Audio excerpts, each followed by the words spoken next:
It's very ironic that, if you pick up the Bible, and there are so many names in the Bible.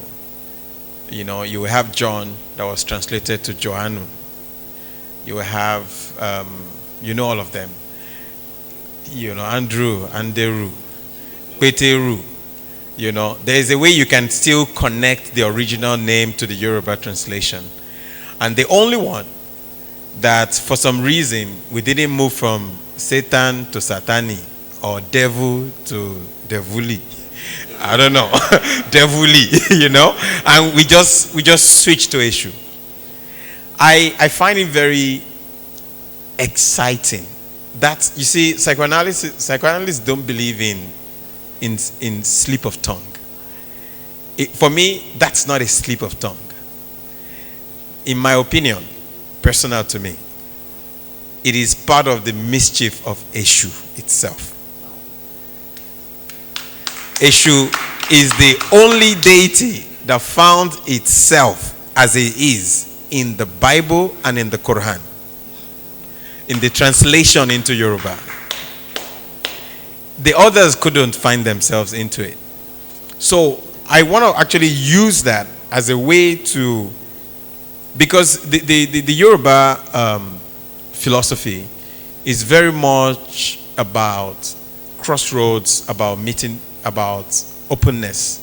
There's a lot of, just like the last word Bios spoke about, the engineer, the real engineer of why Yoruba thought, the deity that's responsible for why Yoruba thought and worldview is actually found in many places in the world today, can be attributed to the personality of Esu. So that's where I want to take it from with you. How do you, because to be Yoruba, is to be against binary way of thinking. Is to actually understand that this one, that one, all of those things that goes against the binary thinking. I feel like Esu is at the center of all of that. So I want you to speak more of Yoruba understanding in itself. Esu himself doesn't really care if he's Satan or not. And why we should, it's important that we are saying that Esu is not Satan, but there's a way we can overdo it. And the reason why that is dangerous is because we Africans, it seems we suffer the need to explain ourselves to the Western world. There is a way we like to, and I've noticed that a lot in our mythologies. We like to talk, okay, when we hear of some Poseidon, we like to talk about Olokun as our own version of Poseidon, to mean that we also have it in our own culture too. Why do we have to do that? I think it's because somehow you feel inferior and then you want to measure up. Okay, we also have it. You have Venus, we also have Oshun, and this is, so yeah, we also, our own thought is Shango. So, no. Shango is Shango, right? Esu is Esu. And it is, I find it very interesting when Wole Soyinka called Esu the ultimate dialectician. The dialectics in theater, we studied, little of philosophy, and because we had to study dialectics. And when I look at dialectics, I just see what it tells us is just open-mindedness, the unity of opposites. The fact that two opposing things can actually be true at the same time. I can understand what you do and also feel hurt by what you have done at the same time. I can like you and also not like what you are doing at the same time. Right? But religion has trained us to see the world in black and white. And that is where, that's the opportunity we give to Esu every time. Esu is the Yoruba understanding. When I think about that concept of Esu, it just proves to me that our ancestors were very, very intelligent people. Because they understood these things centuries ago. They knew that there is that, concept of non-determinism. The fact that you can actually you can obey all the rules and still not have your outcome guaranteed. And it's just a fact. You can do everything right, and the outcome is not guaranteed. So, like what he has said, it disrupts overconfidence. That is the issue. It's not really about what is good and what is bad. Tibitire, lada ile aye. When the Babalawo wants to begin his process of divination, he says, Iwaju opon, eyin opon. He says something very important, which is, Ma fi ire pebi, ma fi ibi pere, ma fi ololo fohun. Most of the time, when we say things like this, I'm going to translate for the non-Yoruba speakers. When we say something like this, it is more of us actually talking to ourselves than talking to the Orisha. We are the ones who need reminding. We are the ones who need to, familiarize ourselves with the rules. Ire and Ibi in the Yoruba, there is something we do. When a child is born in Yoruba, you must have read when a child is born, there is the Ibi and there is the Ire. The placenta is called Ibi, and the child itself is called Ire. Right? That cord, the umbilical cord that connects them, is Okun Ibi.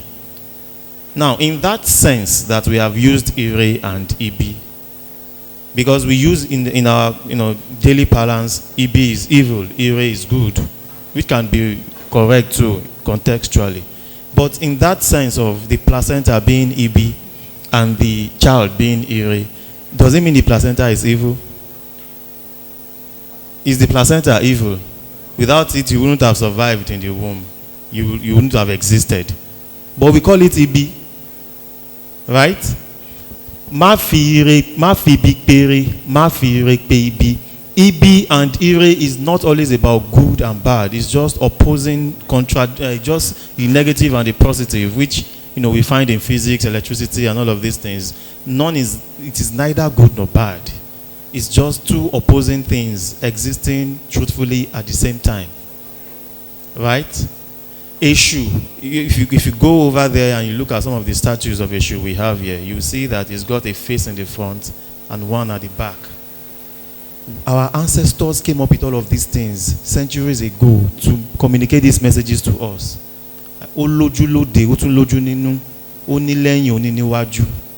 Right. These are universal facts. That's why we've got Janus in even the European understanding and all of these things. Eshu has a face at the front, has a face at the back. It sees what's at the front and what's at the back at the same time. It's not talking about omniscience, like Jehovah who sees everything at the same time. No, that's not what he's talking about. He's trying to let you know that that which is right, at your front can also be right behind you. The Yoruba see this universe as how we interpret the universe is that there is a metaphysical aspect of the physical. That is, there is the spiritual aspect of everything that exists. And they are neither good nor bad in our own understanding of good and bad. So, we are not comfortable when we talk about Eshu as a Confucianist because we think Confucian is evil.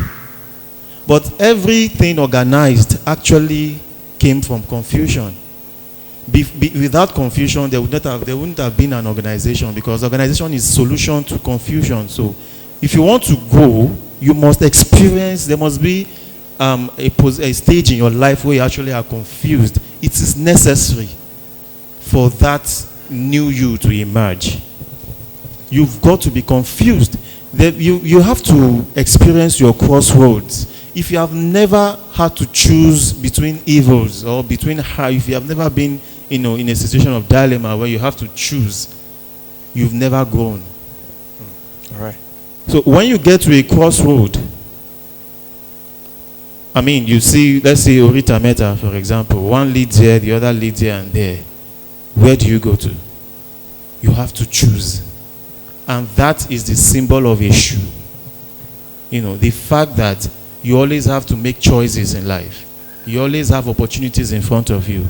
You always have to make decisions. You are always going to be confused, and it is totally fine. Beautiful. Thank you.